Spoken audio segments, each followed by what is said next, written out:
early morning and rather dramatic and quite beautiful fog. You can tell it's early morning, not just because it's foggy, because my voice has that Bill Medley type of thing going on. You never close your eyes anymore when I kiss your lips.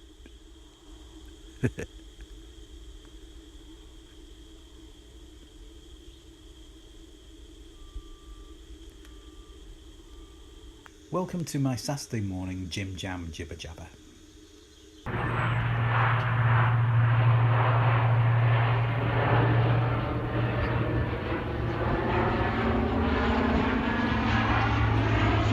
What's going on? What's going on with this?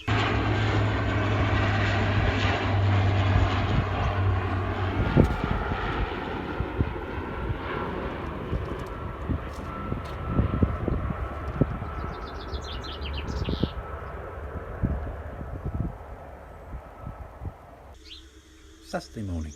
Good morning. It's been a week or so, or 2 or 3, I don't know, since my last video. As a Catholic boy, that sounds like a confession. Ex-Catholic, I should say. Yeah, it's been a while, and I've been filming little bits and pieces, and I think I'll fill this video with those bits and pieces of just footage, just around and about some nice things and some weird things and whatever else takes my fancy.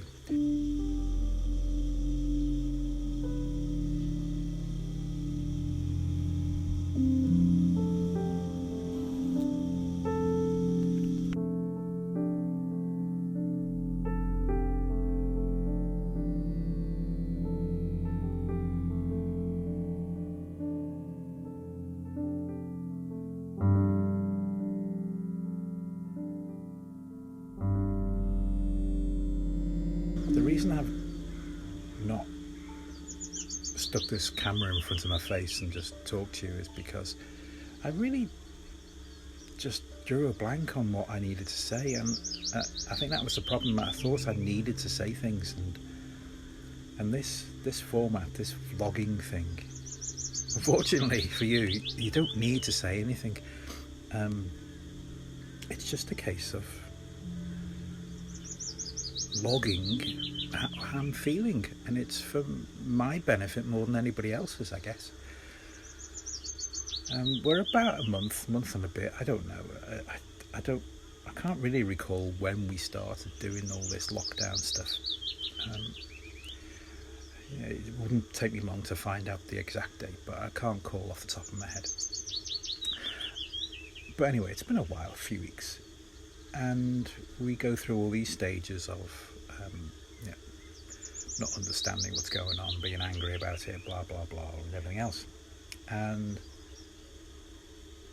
I think I just got to the numb stage. I don't know whether I care. And it's a privilege to feel like that, because I'm not in the thick of it. It's affecting me in ways that are manageable. I can cope. We can cope here.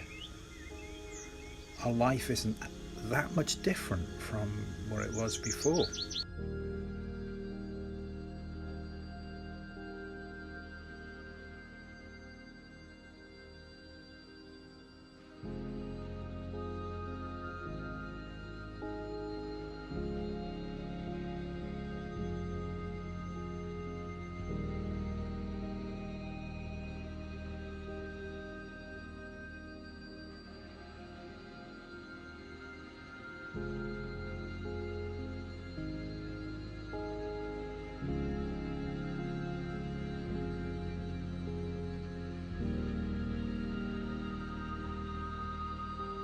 The other reason for not posting was that maybe the first person we met when we came up here, in another property, who became a friend that we didn't see often enough after we did move.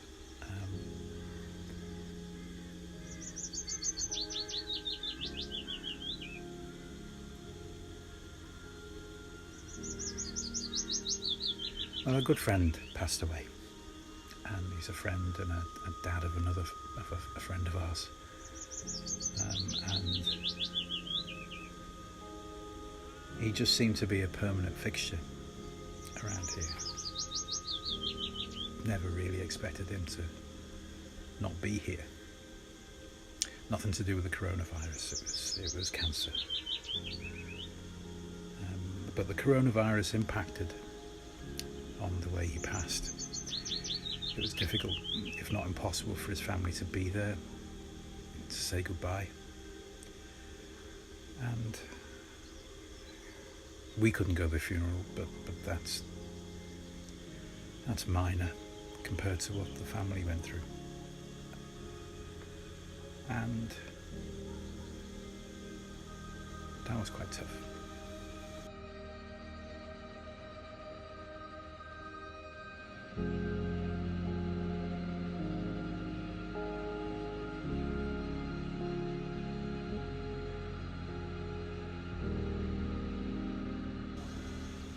That probably hit us harder than we thought it would. It's selfish, and our thoughts are with our friends, his family, who I can't imagine how you cope in this sort of situation. You just get on with life.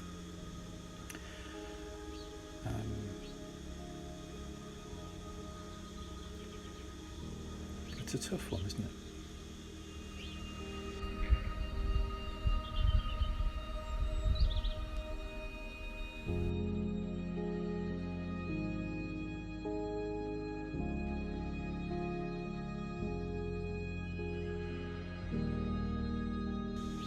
I've lost close family. I've lost my mum, my dad, my brother. And I know how I cope or don't cope in those situations. And it's a very difficult thing. And there are thousands of people going through this at this moment. And it's tough.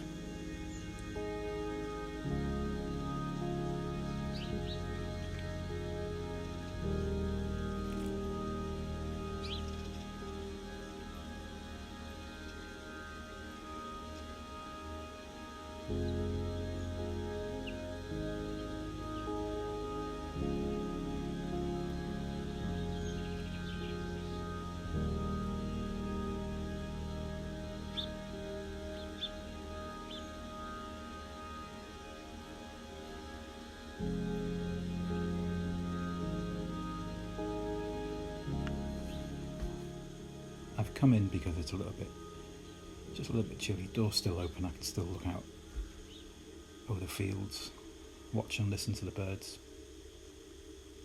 But it's just a bit warmer here. I think I said on a previous video that I wouldn't get political in these things, but I don't know how you can avoid it.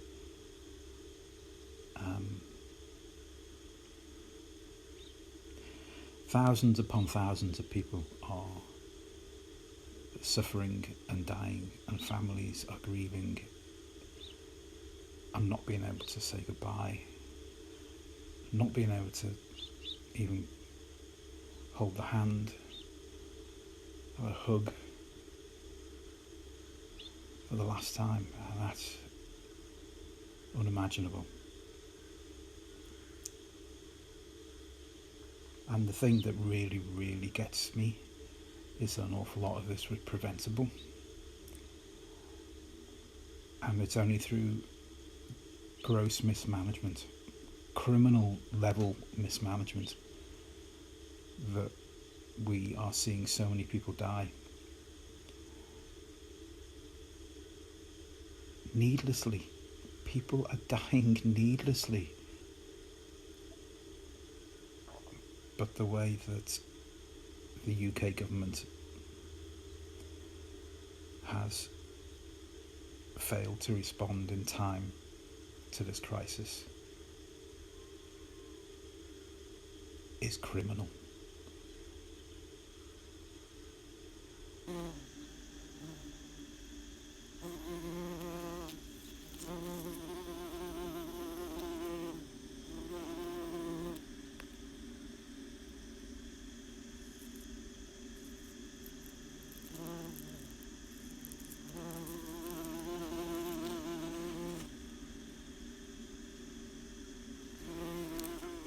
Things will ease in an attempt to try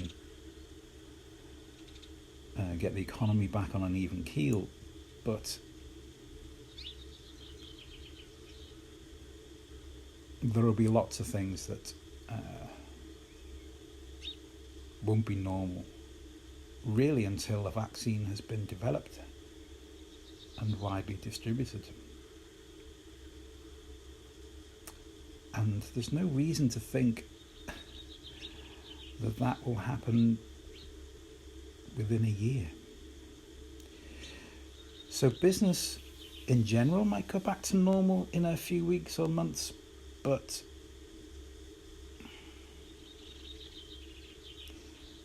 large social gatherings, I'm not so sure. Packed football stadiums, I don't know. Live gigs and festivals, I don't know. It's still going to be very, very tough for the foreseeable future. One of the things that I really do hope for is we have some sort of rethink about our politics, about our economics. A pandemic is by definition a global event, and we don't often in the history of mankind have events such as this, but when we do, we tend to have some kind of paradigm shift, and I'm hoping that that's the case. I'm hoping that we realise that gross capitalism, obscene capitalism, to the detriment of those that can't benefit from that, has to stop. We've got an opportunity to reevaluate. Sensible people will do. The thing is, it won't happen anytime soon. These type of shifts can take decades, but this event, this pandemic, could be the starting point of something of tremendous good in certainly the Western world.